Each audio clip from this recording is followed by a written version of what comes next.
Let's just dive right into this, guys. We're looking at a seriously chilling intelligence debriefing straight out of Professor Oscar Catwood's spy faction universe. So, welcome to The Explainer.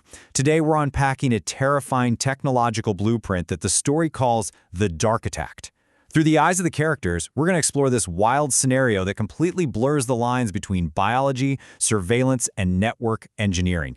It's an absolutely fascinating narrative, mostly because it treats the human body not just as flesh and blood, but literally as an exploitable hardware asset.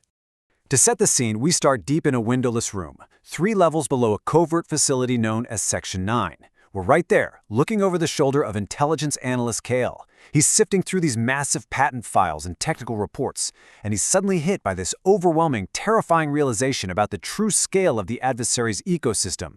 As he puts it, the Darchitect did not just want their minds, it wanted their bodies, their blood, their light.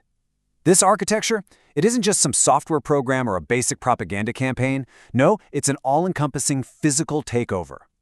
And that brings us to the crucial question framing our entire explainer today. What actually happens when a system looks at humanity and just sees a massive, untapped network? Kael and his colleague Elara spend this part of the story digging into the actual patents and protocols designed to exploit the very biology of the human form, basically turning individuals into addressable, controllable network nodes. Section 1. The biomechatronic threat, mapping the architecture of control. So let's look closely at the rapidly accumulating data Kael uncovers. We're reading through patents that take us out of the realm of abstract surveillance and straight into hard, physical engineering. The very first horrifying concept to jump out of these files is this transition of citizens into what the patents call biomechatronic entities. Now, we're not talking about cyborgs with clunky metal arms here. It's a much more subtle merger of human and machine at the biological level. In Catwood's narrative, this transition happens through atmospheric releases, injections, and even everyday wearables. And the ultimate goal? To allow for remote addressing, updates, and control. You know, literally just like pushing a software update to your smartphone, but to a living person. The specific applications Kael uncovers are, frankly, chilling. Get this, the patents outline harvesting cellular voltage and body heat as proof of work for cryptocurrency mining. They detail the quantum monitoring of biological cells and setting up what they call wireless body area networks. But the absolute most disturbing part? The text describes assigning unique MAC addresses, like actual hardware IDs, to internal organs or implanted nanodevices. The human body literally becomes a local, exploitable IT network. But how does a network intrusion like that actually work in practice? Well, the primary target of the Darchitect is the Biofield. Now, in this universe, the body's electromagnetic field, which used to be dismissed as just an aura, is heavily documented science. According to Kael's files, this biofield regulates a massive 80% of the immune system and up to 60% of the endocrine system. The logic is dark, for sure, but it's sound. If you want to break a population, you don't even need to poison their food and water anymore. You just attack this highly sensitive electromagnetic field. So we arrive at this really crucial pivot in the story. We have 2 completely different views of the exact same biology.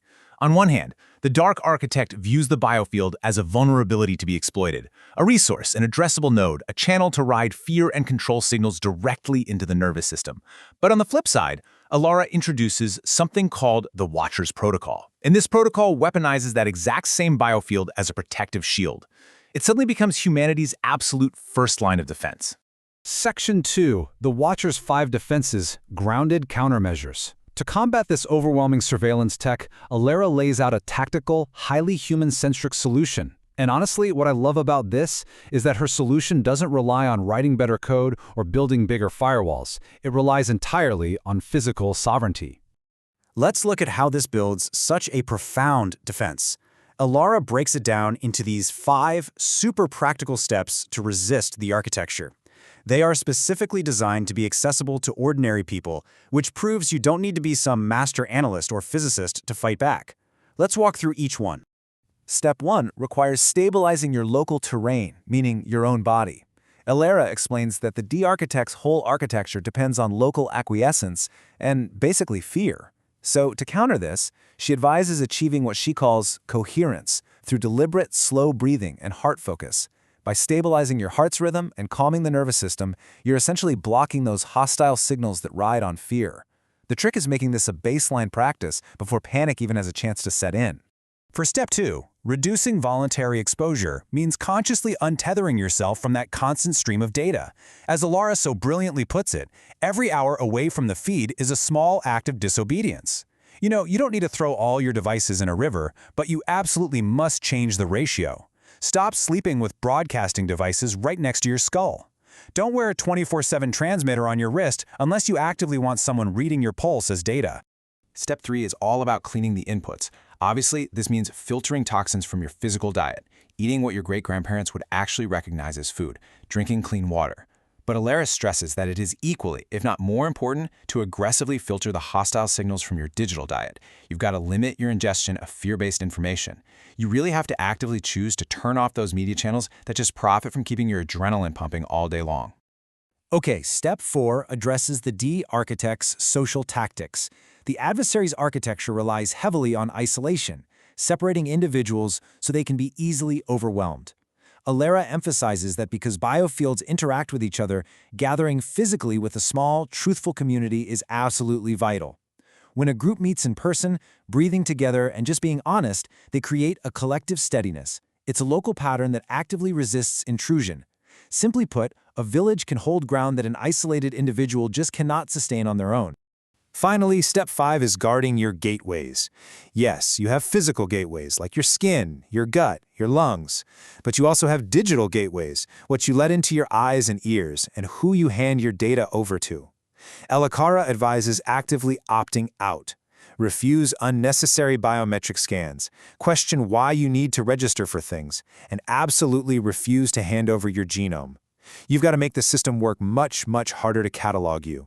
Every single refusal adds actual friction to the Darchitect's federated databases. Section 3. Reclaiming Human Sovereignty, the Power of Attention.